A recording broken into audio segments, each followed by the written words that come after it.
ജനങ്ങളുടെ ഒരു fundamental right to property ഞങ്ങളുടെ കോൺസ്റ്റിറ്റ്യൂഷനിൽ കൊടുക്കുന്ന ഈ ഒരു അവകാശമാണ്. അതിനെ എടുക്കാനും അതിനെ ഡൈല്യൂട്ട് ചെയ്യാനും വരുന്ന ഫോഴ്സസ്, അത് മുസ്ലിം ലീഗാണോ LDF ആണോ UDF ആണോ, അതിന് ഞങ്ങൾ സമ്മതിക്കില്ല. അത് ഞങ്ങൾക്ക് ഒരു മാറ്റർ ഓഫ് പ്രിൻസിപ്പിളാണ്. നിങ്ങളൊന്നും ബിലീവ് ചെയ്യില്ല, ഒരു വിശ്വാസവും ഇല്ല, ഒരു ഐഡിയൽസ് ഇല്ല, ഒരു പ്രിൻസിപ്പിൾ ഇല്ലാത്തൊരു പോളിറ്റിക്സ് രാഷ്ട്രീയം ചെയ്യുമ്പോൾ ഒരു ദിവസം എന്തെങ്കിലും പറയും, മറ്റേ ദിവസം എന്തെങ്കിലും ചെയ്യും. ഇതിപ്പോൾ കോൺഗ്രസും LDFലും രണ്ട് പാർട്ടിയിലും രണ്ട് മുന്നണിയിലും ഒരു വ്യത്യാസം ഞാൻ കാണുന്നില്ല. മുനമ്പത്തെ ജനങ്ങളുടെ ലാൻഡ് അവരുടെ ലാൻഡാണ്. അത് വഖഫാണോ, മുസ്ലിം ലീഗാണോ, കോൺഗ്രസ് ആണോ, കോൺഗ്രസിൻ്റെ കോൺട്രാക്ടേഴ്സാണോ, ആർക്കും അത് തൊടാൻ ഞങ്ങൾ സമ്മതിക്കില്ല.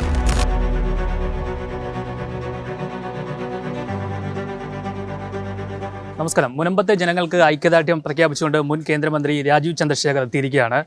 അദ്ദേഹമാണ് പ്രധാനമന്ത്രിയുടെ അടുത്തേക്ക് ഈ വിഷയം എത്തിച്ചത് തന്നെ. സർ, എങ്ങനെയായിരുന്നു പ്രധാനമന്ത്രിയുടെ അടുത്തേക്ക് താങ്കൾ ഈ ഒരു വിഷയം എത്തിച്ചത്? അല്ല, ഞങ്ങൾ ഇത് ആദ്യത്തെ ദിവസം മുതൽ ഇന്ന് വരെ കാണുന്നത് ഒരു രാഷ്ട്രീയമായിട്ടല്ല കാണുന്നത്. ഇത് ജനങ്ങളുടെ ഒരു നീതി, ജനങ്ങൾക്ക് ഒരു ജസ്റ്റിസ്, ജനങ്ങളുടെ ഒരു ഫണ്ടമെൻ്റൽ റൈറ്റ് ടു പ്രോപ്പർട്ടി ഞങ്ങളുടെ കോൺസ്റ്റിറ്റ്യൂഷനിൽ കൊടുക്കുന്ന ഈ ഒരു അവകാശമാണ്. അതിനെ എടുക്കാനും അതിനെ ഡൈല്യൂട്ട് ചെയ്യാനും വരുന്ന ഫോഴ്സസ്, അത് മുസ്ലിം ലീഗാണോ LDF ആണോ UDF ആണോ, അതിന് ഞങ്ങൾ സമ്മതിക്കില്ല. അത് ഞങ്ങൾക്ക് ഒരു മാറ്റർ ഓഫ് പ്രിൻസിപ്പിളാണിത്. ഞങ്ങൾ കോൺസ്റ്റിറ്റ്യൂഷനിൽ വിശ്വസിക്കുന്ന പാർട്ടിയാണ്. ഞങ്ങൾ കോൺസ്റ്റിറ്റ്യൂഷൻ ഈ ഇലക്ഷൻ ടൈമിലെടുത്ത് വീശി നടക്കുന്ന ആൾക്കാരൊന്നുമല്ല. ഞങ്ങൾക്ക് കോൺസ്റ്റിറ്റ്യൂഷനിൽ ജനങ്ങൾക്ക് കൊടുത്ത ഫണ്ടമെൻ്റൽ റൈറ്റ്, അത് മുനമ്പത്തെ ജനങ്ങളാണോ വേറെ എവിടത്തെ ജനങ്ങളാണോ, അതിന് പ്രൊട്ടക്റ്റ് ചെയ്യാൻ ഞങ്ങൾ എന്ത് വേണമെങ്കിലും ചെയ്യും. അതുകൊണ്ട് ഇന്ന് വന്ന് ഞാൻ ഇവിടെ പറഞ്ഞത്, ഞങ്ങൾ ഈ പിന്തുണ ഈ സമരത്തിന് ഞങ്ങൾ ആദ്യത്തെ ദിവസം മുതൽ ഇന്ന് വരെ കൊടുക്കുന്നു. ഇതിൻ്റെ ഞങ്ങൾ നാച്ചുറൽ കൺക്ലൂഷൻ ഈ വഖഫ് അമെൻമെൻറ്റ് ആക്ട് വരുന്നവരെ ആ പിന്തുണ ഉണ്ടാവും. ഇത് ഞങ്ങൾ രാഷ്ട്രീയമായിട്ടല്ല ഞങ്ങൾ കാണുന്നത്. ഞങ്ങൾ ഈ കോൺഗ്രസ് പാർട്ടിയും LDFൻ്റെ ഹിപ്പോക്രസിയും ഡബിൾ സ്റ്റാൻഡേർഡും ബൈ ഇലക്ഷൻ്റെ മുമ്പ് ഒരു സാധനം പറയാം, ബൈ ഇലക്ഷന് കഴിഞ്ഞിട്ട് വേറെ എന്തെങ്കിലും പറയാം, അതല്ല ഞങ്ങൾ ചെയ്യുന്നത്. ഞങ്ങളൊരു കൺസിസ്റ്റൻറ്റ് സ്റ്റാൻഡാണ്. മുനമ്പത്തെ ജനങ്ങളുടെ ലാൻഡ് അവരുടെ ലാൻഡാണ്. അത് വഖഫാണോ, മുസ്ലിം ലീഗാണോ, കോൺഗ്രസ് ആണോ, കോൺഗ്രസിൻ്റെ കോൺട്രാക്ടേഴ്സാണോ, ആർക്കും അത് തൊടാൻ ഞങ്ങൾ സമ്മതിക്കില്ല.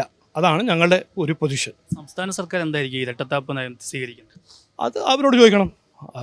അവരിപ്പോൾ 8 കൊല്ലമായിട്ട് ഇതെല്ലാം ഞാൻ ഒന്നും കാണുന്നില്ല. ഒരു ദിവസം എന്തെങ്കിലും പറയും, മറ്റു ദിവസം എന്തെങ്കിലും ചെയ്യും. അവരുടെ ഒരു ഹിപ്പോക്രസിയും അവരുടെ ഒരു ഡബിൾ സ്പീക്കും ഈ അപ്പീസ്മെൻറ്റ് പോളിറ്റിക്സിൻ്റെ ഒരു ഡിസീസാണിത്.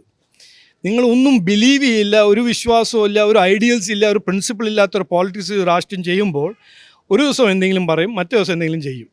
ഇതിപ്പോൾ കോൺഗ്രസും LDFലും രണ്ട് പാർട്ടിയിലും രണ്ട് മുന്നണിയിലും ഒരു വ്യത്യാസം ഞാൻ കാണുന്നില്ല.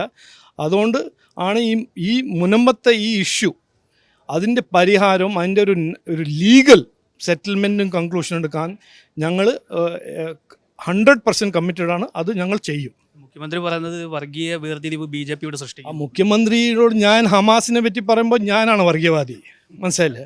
അത് മുഖ്യമന്ത്രീൻ്റെ ഒരു വേറെ ഒരു തോട്ട് പ്രോസസ്സ്. അതിനെപ്പറ്റി ഞാൻ കമൻറ്റ് ചെയ്ത കാര്യമില്ലല്ലോ. ഒരു കേസ് എങ്ങനെ ഇടും? മുനമ്പത്തെ ജനങ്ങൾക്കൊപ്പം തന്നെ 100%, 100%. തീർച്ചയായിട്ടും. എന്തായാലും മുനമ്പത്തെ ജനങ്ങൾക്ക് നീതി ലഭിക്കുന്നത് വരെ അദ്ദേഹവും ഒപ്പമുണ്ടാകുമെന്നാണ് ഇപ്പോൾ അറിയിച്ചിരിക്കുന്നത്. മുനമ്പത്ത് നിന്നും രഞ്ജിത്ത് എസ് പിള്ളയ്ക്കൊപ്പം R. പിയൂഷ്, മറുനാടൻ TV.